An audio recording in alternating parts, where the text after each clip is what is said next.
এই গাছটা দুবার মারা গেছিল। তারপরও যে এত সুন্দর আমাকে উপহার দেবে এটা আমি ভাবিনি। হ্যালো ফ্রেন্ডস, তোমার সাথে একটা কথা শেয়ার করছি। এই পেয়ারা গাছটাতে আমার দুবার মারা গেছিলো, তাও একটা অন্য কারণে। তো সেই গাছটাতে দেখতে পাচ্ছ সুন্দর সুন্দর পেয়ারা ধরেছে।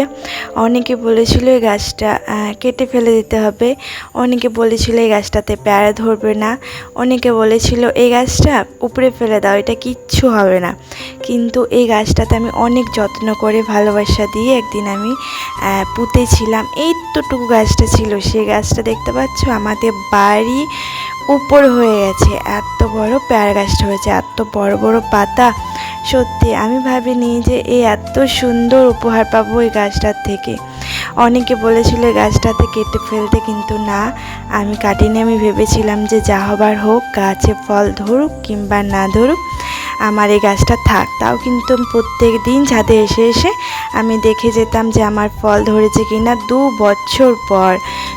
বছর পর আমার পেয়ারা গাছে পেয়ারা ধরেছে। ভীষণই খুশি আমি, অনেক আনন্দ পেয়েছি। এই গাছটাতে এত ফল ধরেছে ভাবনারও বাইরে। প্রত্যেকটা ডালে এত এত এত পেয়ারা ধরেছে।